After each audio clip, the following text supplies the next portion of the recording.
welcome to the Crooked Letter Sports Podcast, the show about Mississippi sports and the folks who play them. I'm Tyler Cleveland, joined as always by my co-host and dad, Rick Cleveland of Mississippi Today. Dad, you have a good weekend? Pretty good. It's going to be a good week, though. St. Patrick's Day, all that. We got a lot going on. We are recording this on Tuesday, which is St. Patrick's Day. And luckily, if you're watching us on YouTube, you know that Rick is wearing green because he has a fantastic son who shows up for coffee in the morning and tells him what to wear. What to wear, right? And most people have wives that do that, but yours is still asleep by now, I'm sure. Yeah. So we'll right. So happy St. Patty's Day to those who celebrate. We've got an exciting show on deck this week. We're going to be joined in our Not Another Cleveland segment by Game 7 winner Jay Powell, former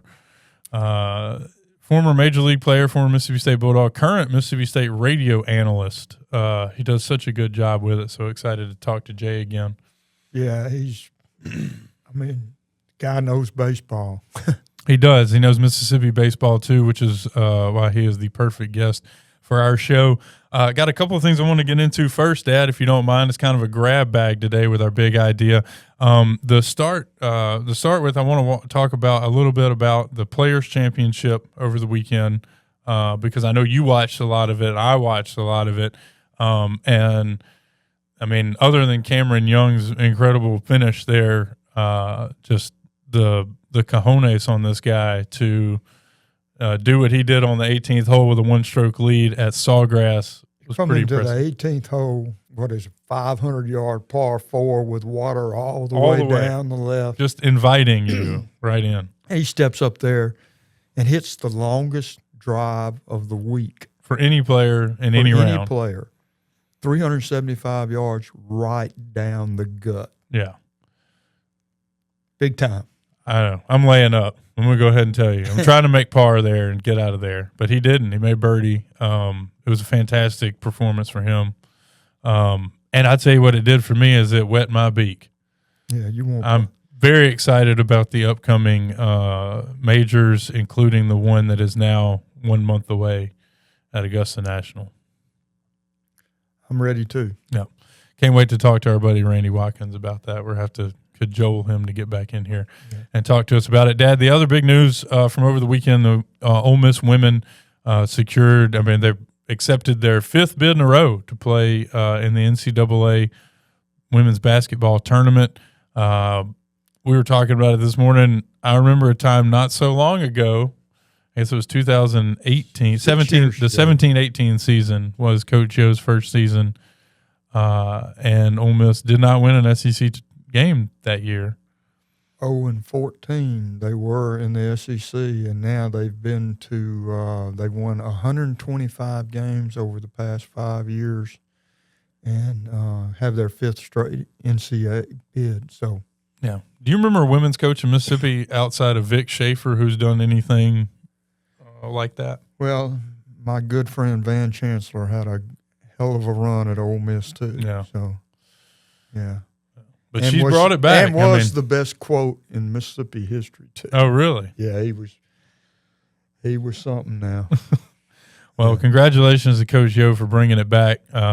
She's really done a bang-up job there. I hope Ole Miss can hang on to her for the foreseeable future. Well, they're going to have to fend off some people probably. Yeah, well, they got money. They'll be okay. Dad, I want to get into it with today's guest. I don't want to waste any more time. We're going to get into our interview we recorded with Jay, and just really excited, I guess, about having him on and talking, especially with everything that's going on in baseball outside of Mississippi. this World Baseball Classic, the rise of Konnor, Griffin. We got a lot to get to. Yeah, let's do it. All right, we're in with today's guest in our Not a Cleveland segment. We've got a very special guest, one of our returning champions on the podcast, former Major League pitcher and Mississippi State analyst, Jay Powell. Jay, thanks so much for joining us. You wear a lot of hats, and I know you stay busy, so we appreciate you making the time for us. I appreciate it. I always enjoy it. It's a lot of fun. Well, Jay, A lot going on in Mississippi baseball right now. We're going to touch a lot of points today. First of all, you just got back from the Mississippi State-Arkansas series.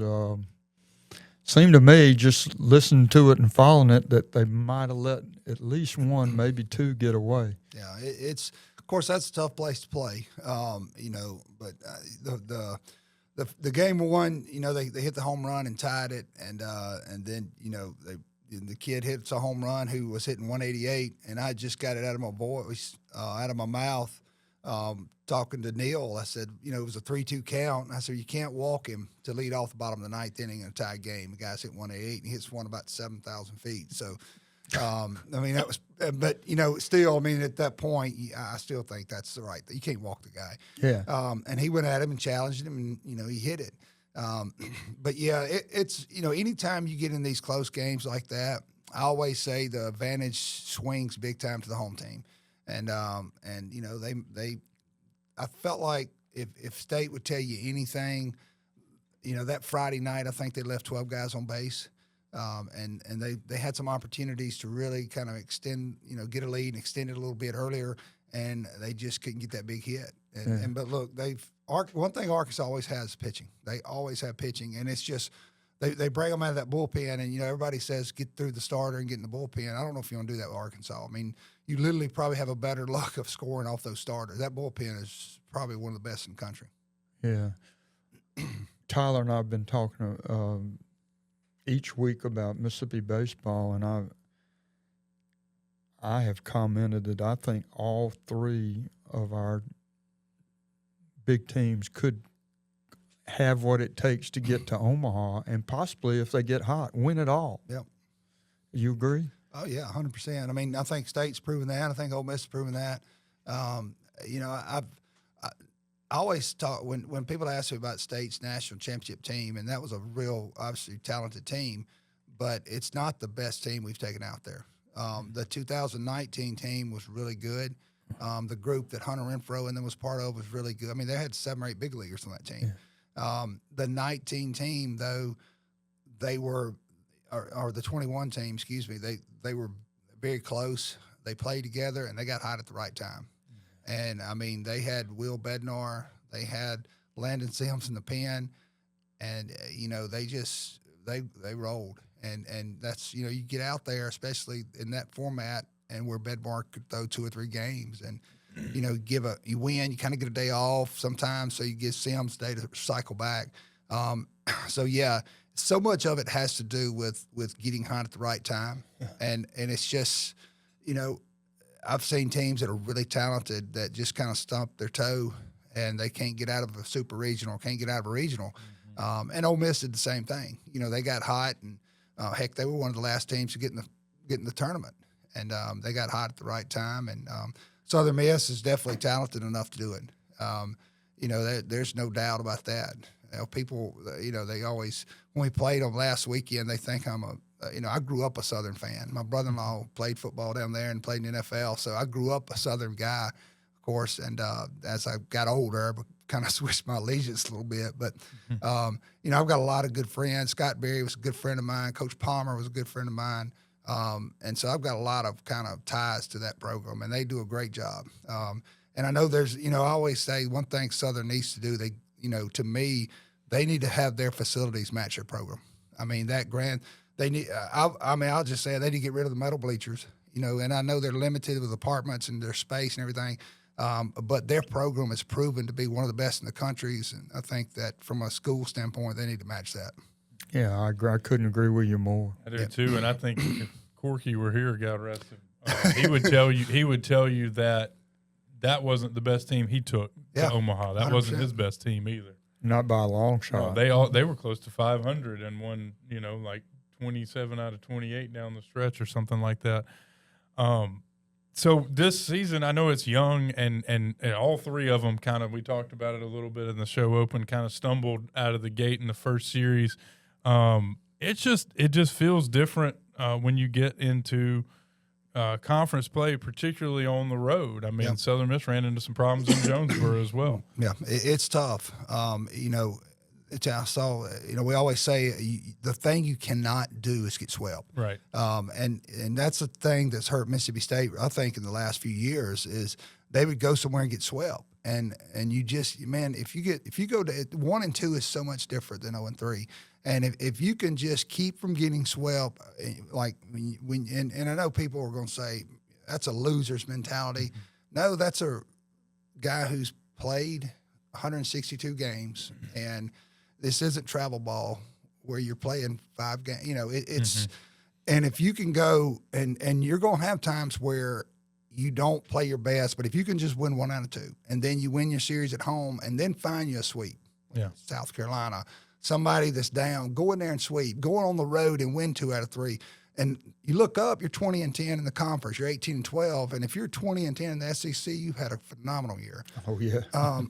And that's the reality of this deal.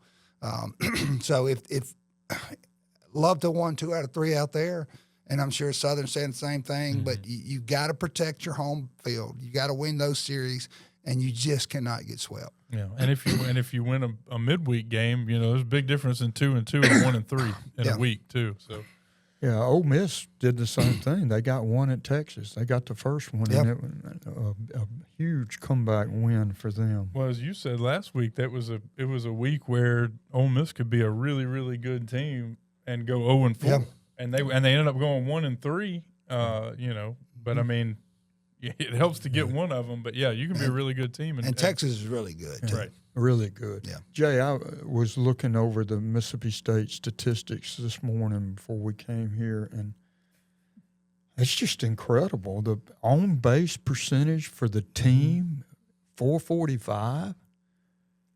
Practically half the time a guy goes to bat, he gets on base. Team batting average 338. They're really talented offensively, and you got to give some credit to the coaches. I mean, because everybody said, well, they brought in all these. Well, yes and no. I mean, you still got Bryce Chance, still got Ace Reese, still got Noah Sullivan. I mean, you still got a lot of these kids that are middle of the lineup guys that were on that team last year. To me, the big thing with them is the approach they have at the plate has changed. It really has, especially with 2 strikes. It's a totally different approach. They've cut down some on the strikeouts. They've shortened up a little bit with 2 strikes. Their situational hitting so far this year has been incredible. It really has. And all that is a mindset. That I'm a big believer in situational hitting, 2-strike hitting. It doesn't have as much to do with your ability to hit as it does your mindset, because it becomes a competitive thing at that point. And so I think their approach has changed, and I think Kevin's done a good job with that. And that whole vibe of kind of the way Brian O'Connor is. I mean, he's intense, he's disciplined, and that's the kind of way they've approached it at the plate. The depth of the lineup to me is their strength. And it's, people say, well, you only play 9 guys. Well, that's true. But, when you got Drew Wires at second starting the game against a lefty, and then they bring in a tough righty and you can pinch hit Garrick Fry. Same thing in the outfield with Jacob Parker and Valencius and some of those guys. So they have some matchups that you can get into late in the game. And all those guys are really, really talented. That's the other thing. Yeah, Tyler, they have 5 guys on the bench that are hitting over 300 with a significant amount of at-bats on the bench. Somebody asked me the other day, they said, are we a year away? And I said, what do you mean? He said, well, you look at the team, all the pitchers are real young. I mean, they're all, every guy on that staff just about, should be back next year. McPherson's not draft eligible. Valenkas is draft eligible. Duke's not draft. I mean, so you should have a majority of these guys back. And then, you look at your outfield and you got a lot of guys coming. I mean, so I don't know. I think this year obviously they got big plans. But they're in some spots. I mean, Jacob Parker's a freshman. I mean, they've got some older guys. They got Noah and Ace and some of these guys, Reese Stallman. But they've got a lot of guys that's still pretty young guys in positions right now that are really important. I just be wary about planning for the future in college sports right now 100%. Because who knows? I mean, it's unlimited free agency. Yeah. And I've said all along, it's a broken system. It's a just disastrous system. And people look at me like, well, you just don't want them kids to get any money. I said, no, that's not true. Yeah. I said, think about this. Take the Atlanta Braves that won the World Series. You used to look at them and say, all right, guys, every one of y'all are free agents. Yeah. And that's what college sports is. And, I had a kid the other day, and I think I put it on Twitter. This was his 7th year of college baseball. 7th year. And I'm not talking about like he was hurt. No. He pitched in 6 seasons. Now, one was COVID. I'm sure he got a medical red shirt for something. Mm-hmm. That when I was 26, I was in my 3rd year in the big leagues. I wasn't pitching for Liscombe. I mean, it's just and to me, it's not doing that's not doing justice to the kids. And I'm all for them playing as long as they can, but you get to a point where it's time to get on with life. I couldn't agree with you more. I'm just, as you were talking, I was wondering what would have been your NIL value in your junior year at Mississippi State. Well, my freshman year, I was a freshman All-American, and I had agents asking me or telling me I need to transfer to junior college because I'll be a first rounder next year. But back then you could transfer to JUCO and be drafted, and they said you would be so yeah, I joke with Tanner Allen all the time. I mean, Tanner kind of came around about 2 years too late. I mean, those guys would have cleaned the bank out, but it's pay for play. There's no NIL to it. It's pay for play is what it is. And Matt White and I've talked about that some, and it's a shame. But that's where we're at in college sports.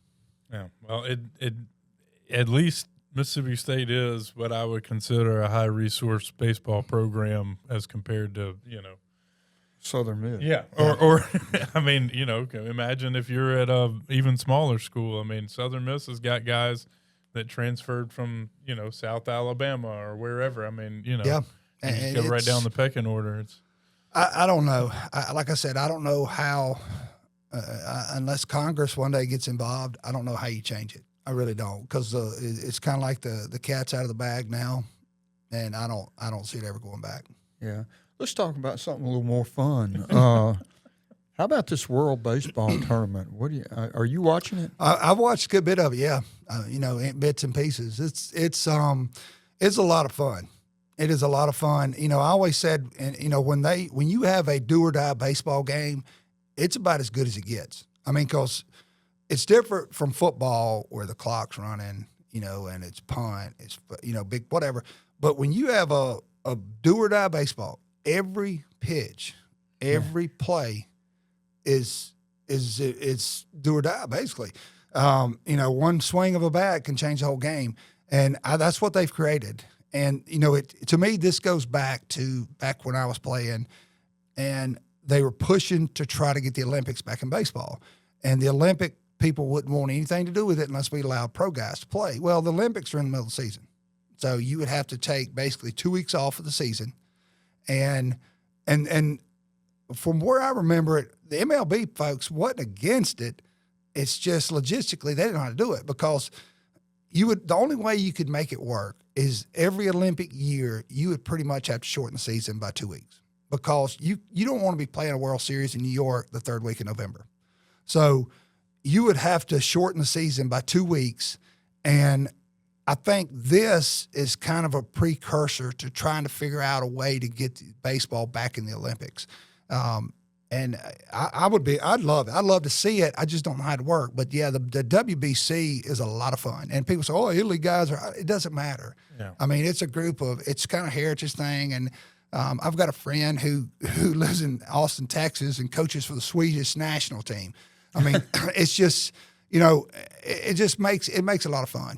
Yeah, it does. And that the team that Skeens beat the other night, the Dominican team, that's probably the best lineup he'll face all year.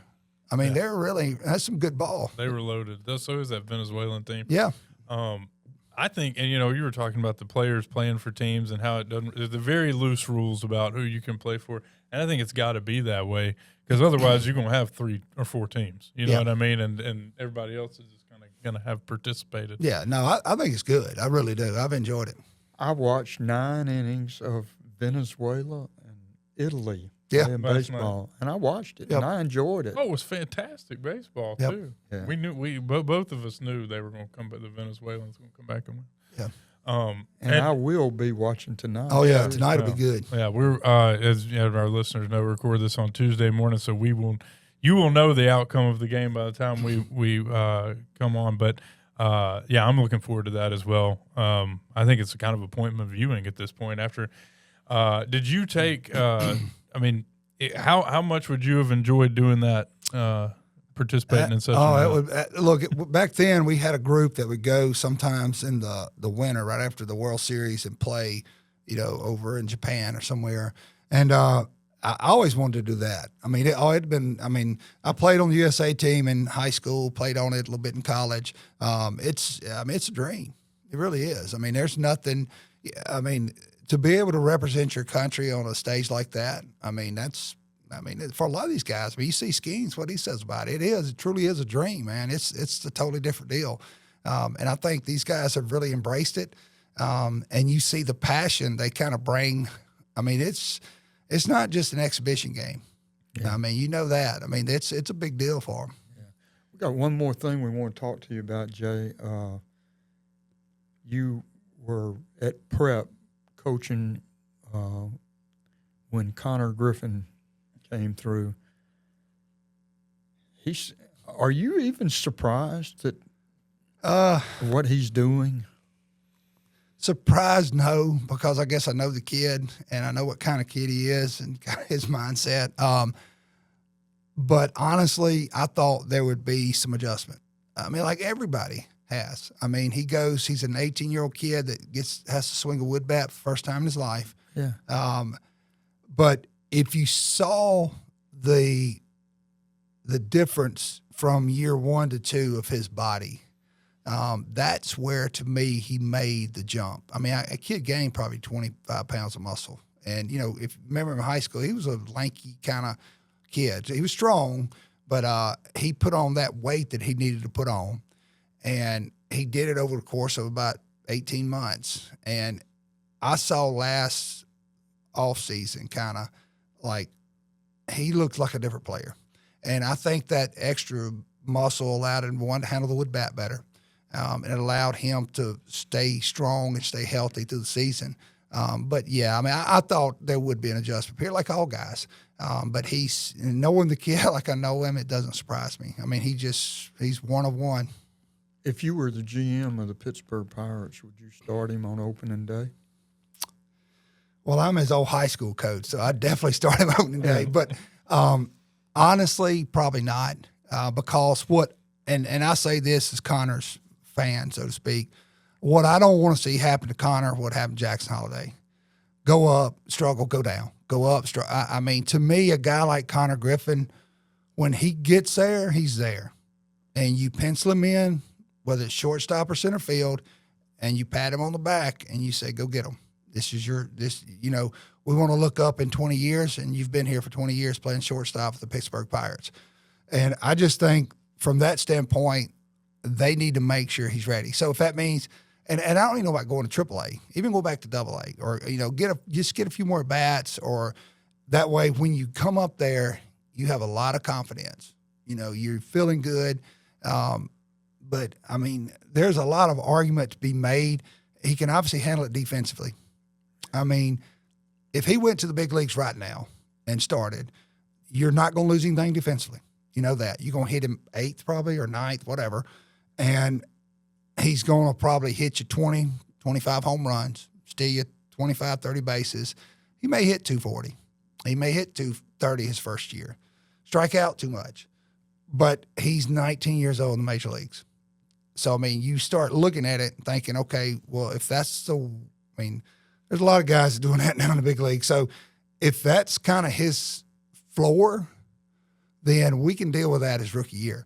And because he's just going to get better. And, I mean, he has to me, and, they would always ask me, they said, who do you compare him to that you played with? And I said, I didn't play with anybody like this. And they would look at me like I'm crazy.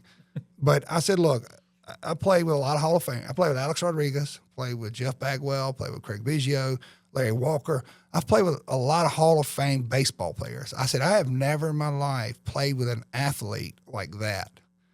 I mean, Larry Walker was honestly probably one of the closest ones. But I mean, I've never seen anything like that. Like, it's a freak show for a guy that size to be able to run like he does and throw like he does, and his body control the way he is.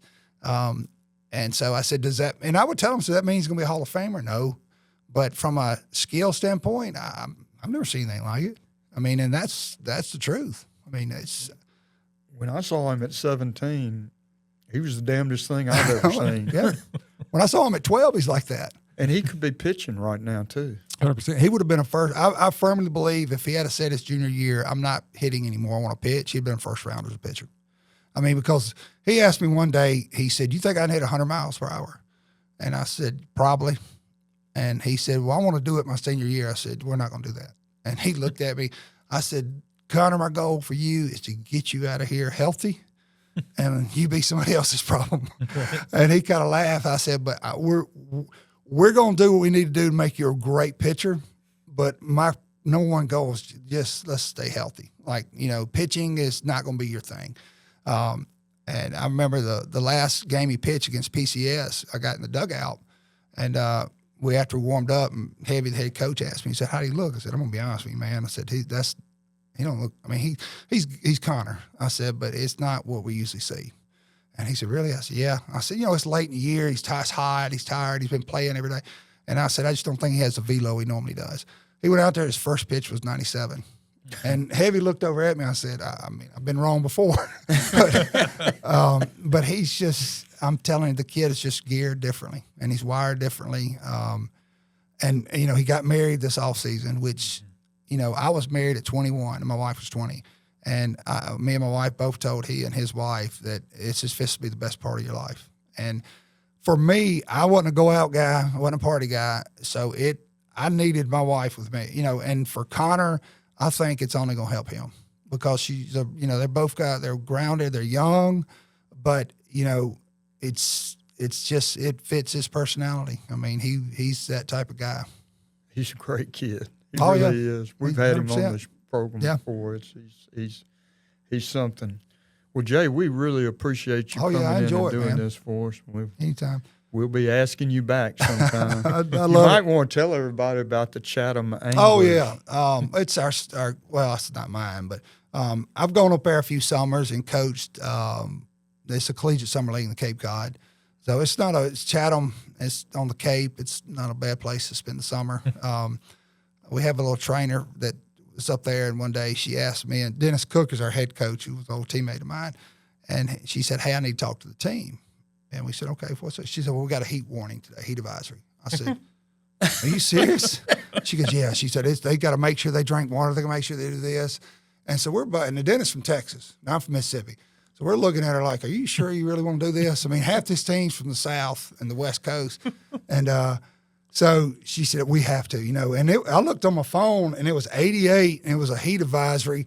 And I'm like, no humidity. I mean, and so she's giving the spell about the heat, and the guys are looking at her like, they're looking around for a camera, like, is there a hidden camera?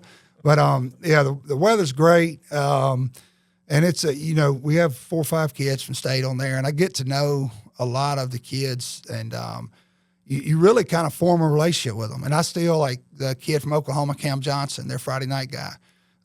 He got up there last year, and Skip, the head coach out there, he told us, he said, look, man, he said, he's a project.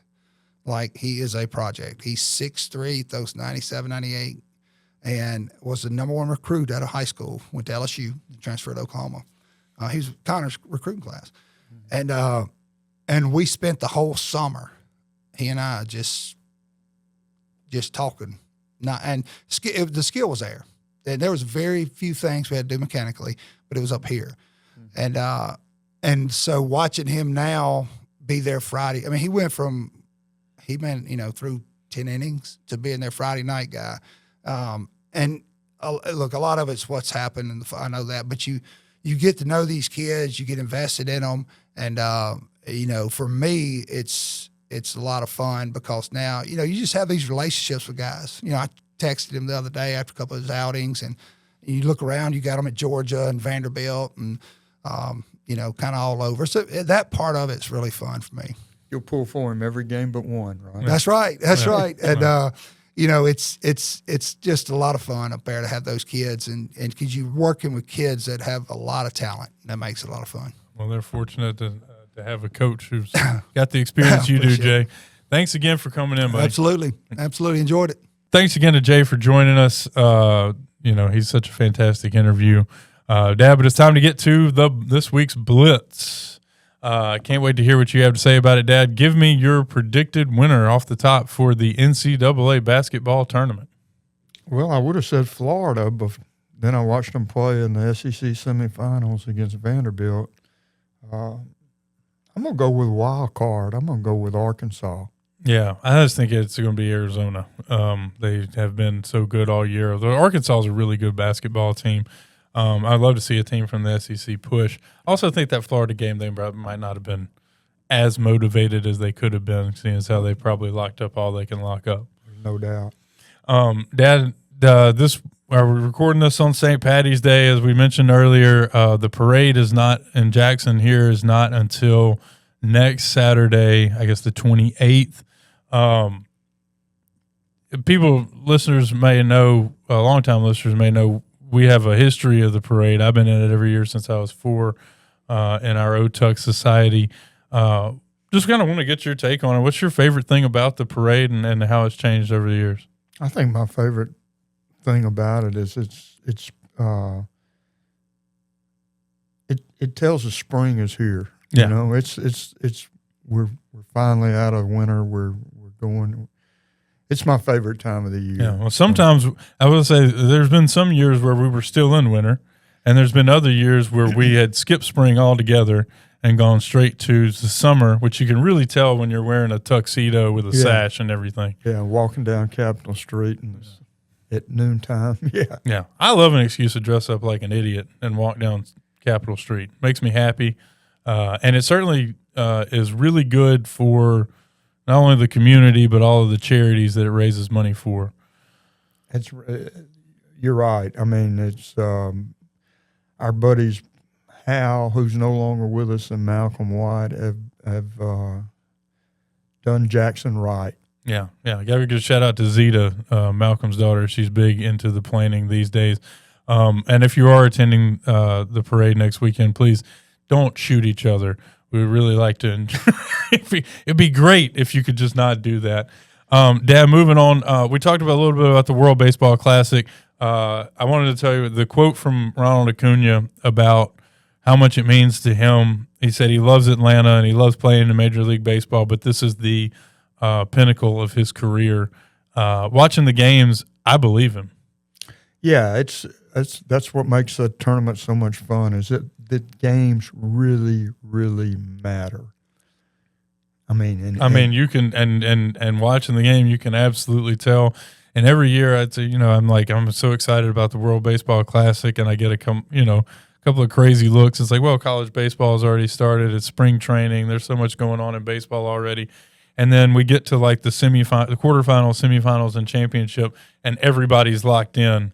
It just. Yeah, can you imagine what it means to people in Venezuela with all that's going on in that country right now to be playing the United States for the World Baseball Championship? Yeah. Reminds me of that column you wrote about Iran and the soccer one time, and they were playing the Great Satan. Yeah. Fantastic. All right, it's a throwback for our older listeners. Dad, the Oscars were wild. I watched Sunday night. I know you watched a lot too. We watched some together. Were you surprised at all by the outcome? And how'd you enjoy it? I enjoyed it. I'm not that surprised at anything that happened. A lot of my favorite movies won stuff, so yep. I was glad to see Train Dreams get so much mention and attention because I thought it was a great movie. Yeah, I got to go back and watch it. I love that guy, the actor who is the lead in that, whose name escapes me at the moment. It's a terrific movie. Yeah. I'm going to go back and watch that one. Dad, the final topic today, I don't really want to talk about, but we're going to have to because we won't record again when I'm in my 30s. Yeah, and you're going to be Saturday. You turn 40. Yeah. And I woke up this morning and I was thinking about talking about it because I haven't really talked about it with anybody. And I started thinking about how old that makes me feel. And then I got to thinking about you and how old you must feel to have a son that's 40. That's rough. I'm glad you have such empathy, son. I do. I got a lot of shortcomings in life, but you guys did teach me a little empathy. So, yeah. I was 33 when we had you, and so you do the math. Yeah. Well, I can't. Well, the good news is, I guess, is that I've been around for longer than I haven't been for you. That's right. So there's that. That's right.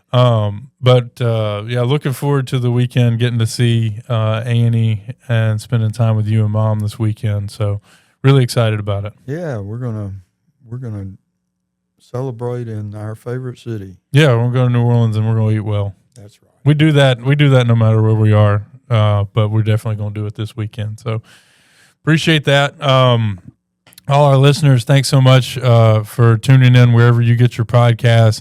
A reminder, this show is on YouTube TV. You can check it out there with full video. Thanks again to Jay Powell for joining us, and we'll see you next week.